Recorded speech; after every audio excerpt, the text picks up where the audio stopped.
Por mis muertos es un libro de relatos. Intenta todo el tiempo contar las historias que cuenta desde la frontera entre la ficción y la realidad. Esta frontera entre ficción y realidad es también a su vez una reflexión sobre la mentira y la verdad de todos nosotros, de nuestras vidas, de cómo nos contamos cuando hablamos del pasado y de cómo nos contamos cuando tenemos esperanza hacia el futuro, ¿verdad? Me gusta hablar de este libro como de un libro de relatos de épica doméstica, en el sentido de que son héroes que tienen que ver con todos nosotros. Y recogiendo el tema de la justicia poética, pues justamente en todos ellos se establece esa catarsis que se establecía, ¿no? en la épica, en la narración tradicional, en los principios de la narración, que era el efecto catártico de la narración, puesto que en todas las historias existe este punto de justicia poética que nos deja con la sensación de que hay un orden universal. Sí, en algún momento dices que, o das como a entender que como que la literatura de hoy en día debe narrar las cosas pequeñas, las cosas cotidianas, ¿no? Dices, las grandes palabras dan grima.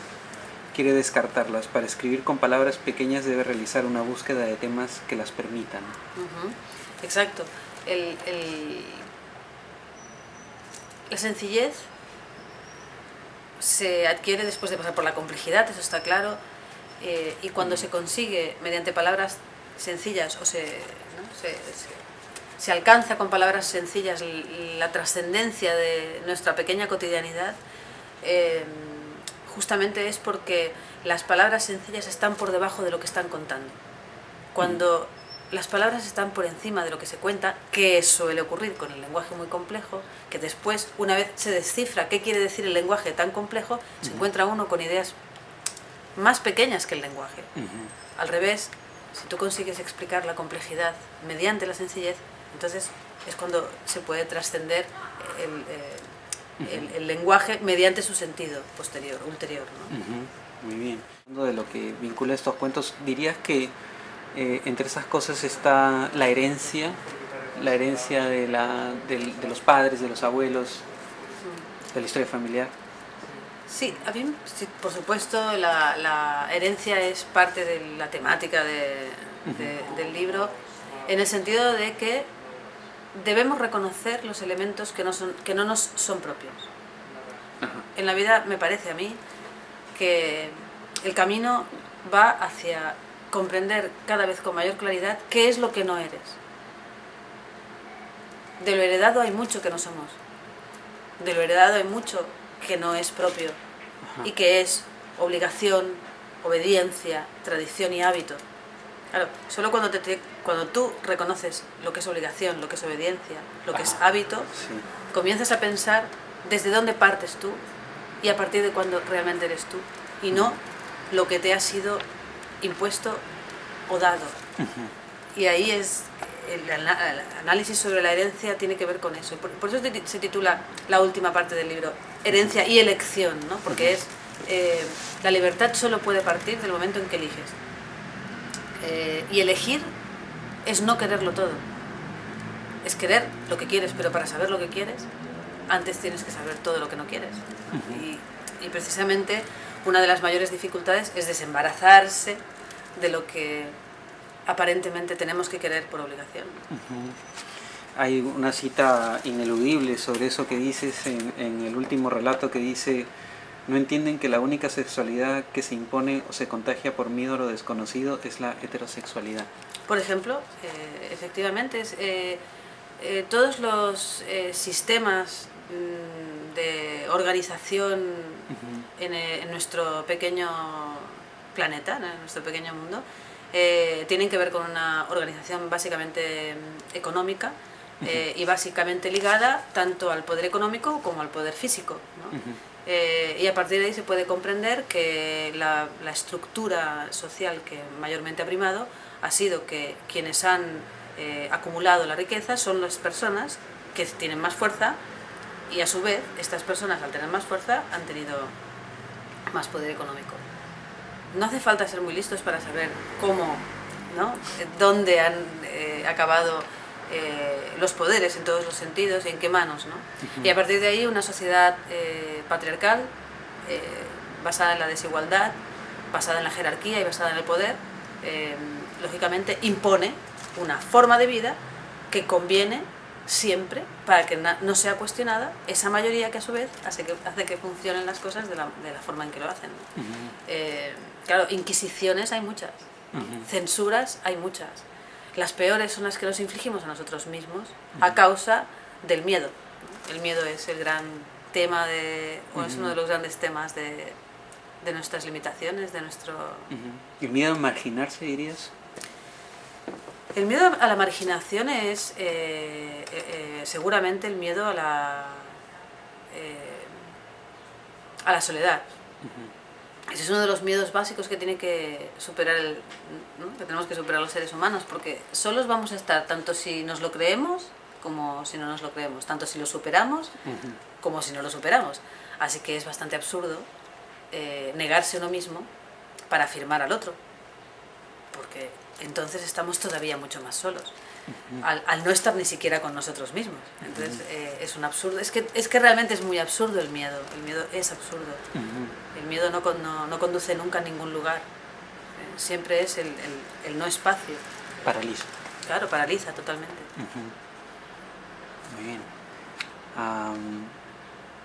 ¿Dirías que este es uno de los cuentos en los que, porque tú has revelado, has hecho pública tu sexualidad, uno de los cuentos más personales, este último, Dos cuentos de amor? Dos cuentos de amor es un cuento que como el resto de los cuentos tiene su anclaje en algún aspecto real, ¿verdad? Precisamente una de las grandes cuestiones entre ficción y realidad es saber dónde está el límite, y este libro de relatos de algún modo es una exploración de esa frontera entre verdad y mentira, entre ficción y realidad, para acabar demostrando que esa frontera no existe. ¿No? Es decir, no existe porque nada de lo que contamos puede ser verdad y nada de lo que pensamos que va a ser puede ser verdad. Solo es verdad ahora, este instante nuestro es verdad, ¿no? El anclaje en la realidad, por lo tanto, tiene esta misión de recordarnos, ¿no? esta voluntad de recordarnos que cada vez que nos contamos a nosotros mismos nos estamos inventando, inevitablemente, porque estamos creando un discurso que construye una imagen. La imagen siempre es mentira, siempre es ficción. Y en general todas las personas nos relacionamos con nuestras imágenes, no con nuestras esencias, porque tenemos muy en cuenta qué nos conviene mostrar. Así que tenemos muy en cuenta qué nos conviene inventar, ¿no? A mí me gustó mucho la idea del editor de poner una foto de mi casamiento, de mi boda, en la cubierta del libro. Esta foto la vi en Facebook. Tú publicaste un álbum de fotos. Sí, yo publiqué un álbum de fotos de mi boda. Sí. Y esta foto, que fue Juan Casamayor quien dijo, oye, me parece que es ideal, y le dije, pues tienes razón. Jamás se me habría ocurrido a mí poner una foto de mi boda, aunque está trabajada y está modificada, por supuesto. Claro, no, me parece muy bonito el trabajo que han hecho. Y, claro, cuadra totalmente, porque al final el libro termina siendo esférico, en el sentido de que comienza con boda y termina con boda, ¿no? Es decir, que, y de algún modo termina con esta idea de que el amor es un don que nos es concedido y que tenemos que mejorar en nuestra vida para después entregarlo, y eso es como un testigo que debemos entregar al siguiente, ¿no? Ahora, otro de los vínculos que encuentro en el libro es de las cosas no dichas, no escritas, ¿no? De los planes no hechos, ¿no? Como el de escribir sobre tu madre, por ejemplo, ¿no? Y de hecho creo que la cita de Borges alude a eso, ¿no? Me interesa mucho esto que estás diciendo, porque... Lo no nato, ¿no? Sí, lo que no está. Sí. Me interesa mucho lo que estás diciendo sobre lo que no está escrito, porque después de escribir este libro, es verdad que estoy apuntando, me doy cuenta de que me interesa mucho lo que se escribe con el silencio. Escribir el silencio es una paradoja total, es una contradicción, pero me he dado cuenta, fíjate, justo después de escribir este libro, de hasta qué punto lo que no se escribe, por eso me gusta que lo comentes tú de este modo, lo que no se escribe es tan significativo. Pero no solamente por lo de leer entre líneas, sino porque las palabras que se eligen para enmarcar lo que no se escribe. Me interesa la síntesis y me interesa la brevedad. El tiempo que hay que aplicar a algo para conseguir ser breve me interesa mucho, porque destila, ¿no? Destila, y ese es el tiempo que se tarda en escribir. Habitualmente mis libros los escribo cuando ya los he terminado. Esto me recuerda siempre a la broma aquella de... Bueno, broma, a la realidad. ¿Los reescribes? No, los escribo cuando los terminé. O sea, yo termino los libros en la cabeza. Me recuerda esto a lo que Iris Murdoch le dijo un día a su marido cuando regresó de la casa. Le dice, no sé si era George o Joseph o George, ya he terminado la novela, solo me falta escribirla. Y mi sensación a mí con los libros, yo vuelco los libros cuando los termino. Los termino y los vuelco. Y los vuelco, además escribo a mano, papel blanco, con pluma, escucho la escritura. O sea, necesitas saber hacia dónde va el libro. Necesitas tenerlo redondeado, digamos, en tu cabeza. Necesito acabarlo en mi cabeza. Necesito comprender la estructura. Yo parto de estructuras, necesito tener la estructura completa. Después los detalles son minucias comparado con la estructura del... A mí me interesa mucho la intertextualidad y en todos mis libros hay puentes, vasos comunicantes que hacen que fragmentos de unos libros aparezcan en otros libros. Y levemente modificados, porque además, como yo tengo la sensación de estar escribiendo un solo libro, no siempre el mismo, uno solo. Entonces, claro, esa sensación se acrecienta justamente al encontrar estos vasos comunicantes. Y me han pasado cosas muy extrañas, como por ejemplo escribir un cuento en el año, por ejemplo, 94 y darme cuenta en el año 2000 de que ese cuento era un capítulo de una novela que estaba escribiendo, y entonces trasladarlo tranquilamente, haberlo publicado como cuento y después como capítulo de una novela. Estás escribiendo un hipertexto, digamos. Sí, totalmente. Muy bien. Sobre eso, si tu obra es esta cadena, ¿qué eslabón es este libro de relatos?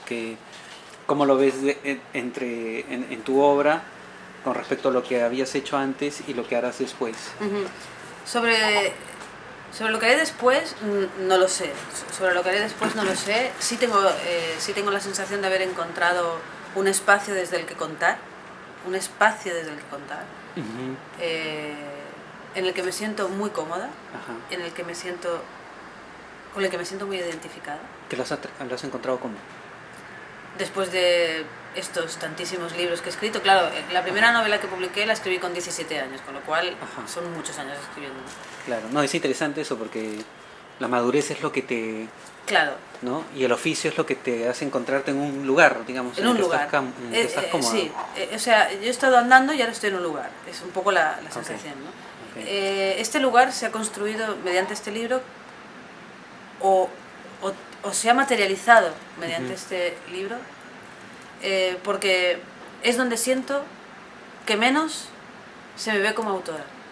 De ahí que haya elegido la tradición oral, que haya elegido las épicas cotidianas y domésticas del entorno, de la observación de mí, ¿no? Y que el anclaje de la realidad sirva para precisamente proponer algo tan loco como la piedra filosofal, ¿no?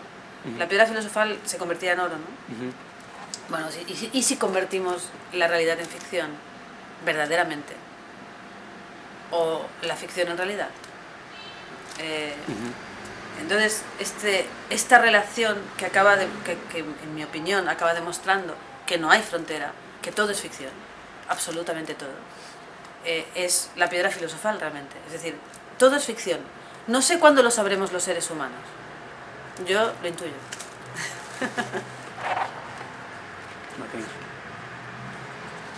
¿Qué sería eso? ¿La alquimia de convertir ficción en más ficción? La alquimia de la literatura.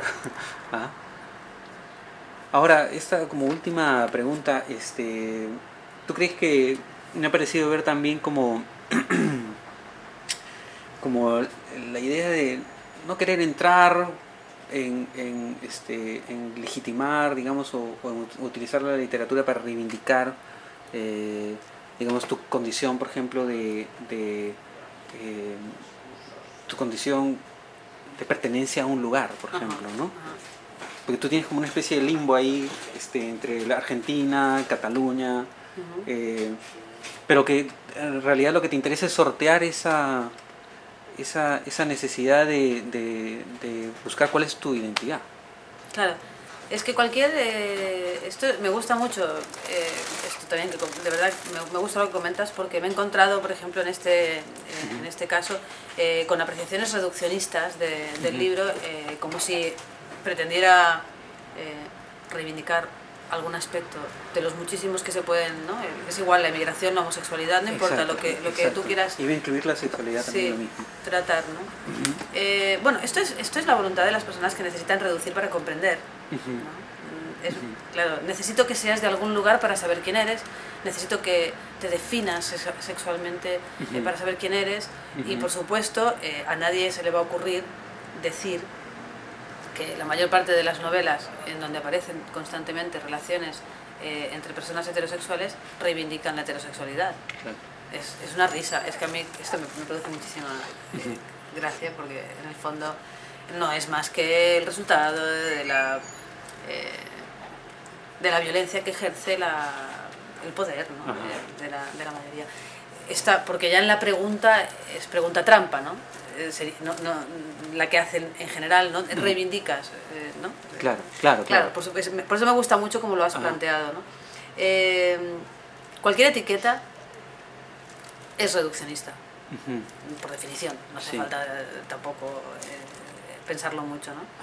Y en ese sentido creo que la identidad nunca puede tener que ver con la ilusión colectiva de ninguna clase, ¿no? Ni patria, ni religión, ni familia. No sirve tener un apellido, no sirve tener una nacionalidad, no sirve tener un Dios, porque eso no te da identidad. Lo que da identidad es preguntarte por eso. Lo que da identidad es elegir y saber, y por supuesto no seguir el camino que nos marcan por el hecho de seguir el camino que nos marcan, para no tener problemas, por no tener miedo, etc. Entonces, bueno, cualquier etiqueta termina con cualquier elemento de cuestionamiento, de pensamiento, de reflexión, no sé, de inteligencia incluso, ¿no? Eso es todo, Flavia. Muchas gracias. No, gracias a ti.